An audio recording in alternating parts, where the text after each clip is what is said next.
જય ગુરુદેવ, જય માતાજી. મિત્રો, સ્વાગત છે તમારું મા વંદના યુટ્યુબ ચેનલમાં.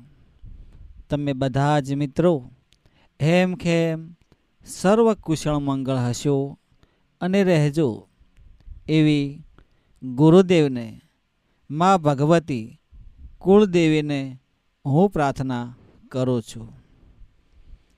ઘરમાં દુઃખ ઉદ્ભવવાનું કારણ શું હોય છે? ક્લેશ કંકાશ કેમ થાય છે? મન કેમ એકબીજાના મળતા નથી?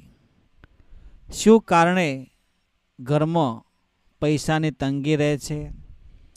એકબીજાનો માન મર્યાદા પ્રત્યે અભાવ ઊભો થાય છે. લાગણીઓ મરી જાય છે. પ્રેમ કે દયા, આવું બધું ઘરમાં અકારણોસર અચાનક કોઈ ખોટા તત્વો ઘરમાં પ્રવેશ થાય એટલે આ બધું ઊભું થતું હોય છે. કારણ આપણા ઘરમાં દુઃખ આવવાનું શું બનતું હોય છે? મિત્રો, દરેકને સુખ જ જોતું હોય છે, પણ સુખ પાછળ કેટલું બધું આપણે પરિશ્રમ, મહેનત, આપણી રહેણી કહેણી, આપણો સ્વભાવ, આપણી લાગણીઓ, આપણા મા બાપના સંસ્કારો ઉપર આધાર રાખવો પડતો હોય છે. સુખ પાછળ તો જ સુખને ભોગવી શકાય. પણ કહેવત છે ને કે દરેકના બે પાસાઓ હોય છે. સુખ હોય તો દુઃખ પણ હોય, તડકો હોય તો છાયો હોય. પણ એને જીરવતા આવડવું જોઈએ. સુખને જીરવવું બહુ અઘરું છે, અને દુઃખને તો હરવા જવું જ ના પડે, એ ઓટોમેટિક ઉદ્ભવી જાય છે. એનું કારણ શું હોય છે ખબર છે? જો તમને ખબર હોય તો તમારા મંતવ્યો, પ્રતિભાવો કોમેન્ટમાં જણાવજો. તમારા કુળદેવીનું નામ લખજો. આ વિડીયો તમે કયા ગામ, તાલુકા, જિલ્લા, શહેરમાંથી જોવો છો એ જણાવજો.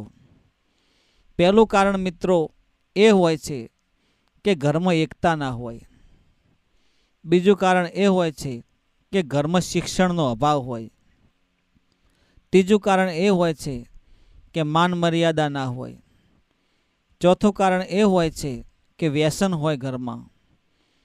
કોઈ પ્રત્યે ભાઈ, બહેન, કાકા કુટુંબ દરેકના પ્રત્યે પ્રેમ ઓછો થતો જણાય. માન મર્યાદા, સંસ્કારોમાં ભંગ થતો જણાય. આ બધા કારણો દુઃખ નોતરવાના છે. અને પહેલું જ કારણ, પહેલાં તો તમે બોલવાની, રહેણી કહેણીની સ્થિતિ બદલો.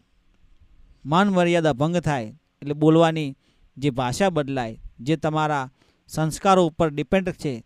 એકબીજાને બોલાવવાની, ભાઈ ભાઈ પ્રત્યે, બહેન પ્રત્યે, કાકા કુટુંબ પ્રત્યે, માતા પિતા પ્રત્યે તમારી જે દયા, લાગણી, ભાવ ઓછો થતો જાય તો સમજવાનું કે આ પહેલો સંકેત તમે દુઃખને નોતરો છો. બીજું કે ઘરમાં વ્યસન ખોટા પ્રકારનું હોય તો એ દુઃખને નોતરે છે. આપણા જીવનમાં જો સુખની પ્રાપ્તિ કરવી હોય તો દુઃખનો પણ સામનો કરવો પડે. પણ કેવો? મહેનત, મજૂરી કરતા હોય, નોકરી ધંધો કરતા હોય, વ્યવસાય કરતા હોય, વેપાર કરતા હોય, દુકાન, પેઢી કે જે તમે તમારા જીવનમાં સુખ માટે પ્રયત્નો કરતા હોય તો એના માટે અથાગ પરિશ્રમ કરવો પડતો હોય છે. એટલા માટે જ કોઈએ કહ્યું છે કે પરિશ્રમ વગર કશું મળતું નથી, અને પુરુષાર્થ વિના પ્રારબ્ધ પાંગળું છે. એટલે મિત્રો, કહેવાનો અર્થ એ છે કે તમે જેટલું દુઃખ વેઠવશો એટલું જ તમારી પાછળની પેઢી, તમારા બાળકો સુખી થશે. અને પેઢી માટે, બાળકો માટે કંઈક કરવું જ પડે. તો પહેલાં તો શિક્ષણ આપવું પડે બાળકોને, સારા સંસ્કાર આપવા પડે, સારી રહેણી કહેણી, સારો સ્વભાવ, સારી બોલચાલ અને વેણ અને નેણ આ જો તમારા સારા અને તમારા કંટ્રોલમાં હશે તો તમે જગતને જીતી લેશો. વેણ તમારા સારા હોય અને નેણ તમારી સારી દ્રષ્ટિ, સારી એવા પ્રભાવ તમારા જીવનમાં તમે ઉતારો તો એ તમારા બાળકો તમને અનુસરે. સંસ્કારો સારા આપો, શિક્ષણ થકી, ભણતર થકી, જ્ઞાન વિજ્ઞાન અત્યારે એટલું બધું આગળ વધી ગયું છે કે ખોટી ભય, ખોટા ભ્રમણાઓમાં રહેવું નહીં, ખોટા વહેમમાં, શંકાઓ કુશંકાઓથી દૂર રહેવું, તો તમારું જીવનને સફળતા મળે અને ધારો ને એવું પરિણામ તમે મેળવો. તો પહેલાં તો સવારે જાગો એટલે તમારા કુળદેવીનું નામ લો, તમે નાવો ધોવો, બ્રશ કરો, દાંતણ કરો, સ્નાન કરીને પૂજાપાઠ કરો, માતા પિતાને વંદન કરો, ધર્મના કાર્યોમાં ઢુકડા રહો, પાપથી વેગળા રહો, બની શકે તો કોઈને મદદ કરો, ભલું કરો, બની શકે તો. નહીંતર તમારા ઘરની જે જવાબદારીઓ હોય એને પૂરી પાડવા માટે મહેનત કરો.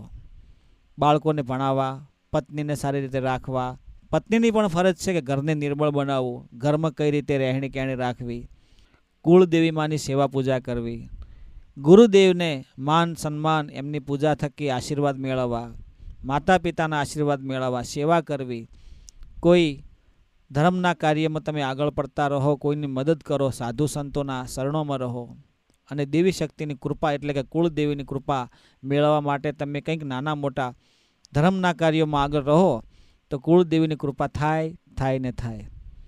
બની શકે એટલે તમારી જવાબદારીઓને પૂરી પાડવા માટે આગળ મહેનત કરો.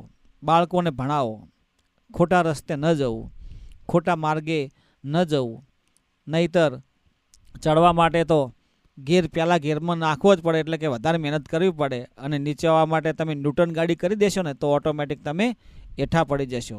એટલે કે અમીર બનવા માટે મહેનત કરવી પડે અને ગરીબ કરવા માટે તો તમે ઓટોમેટિક તમે ગરીબ બની જશો. કહેવાનો અર્થ તમને સીધી ભાષામાં એ છે કે જેટલા સારા બનશો એટલું સારું થશે અને જેટલા પોઝિટિવ બનશો એટલું પોઝિટિવ થશે. એવા વિચારો સાથે જય ગુરુદેવ, જય માતાજી.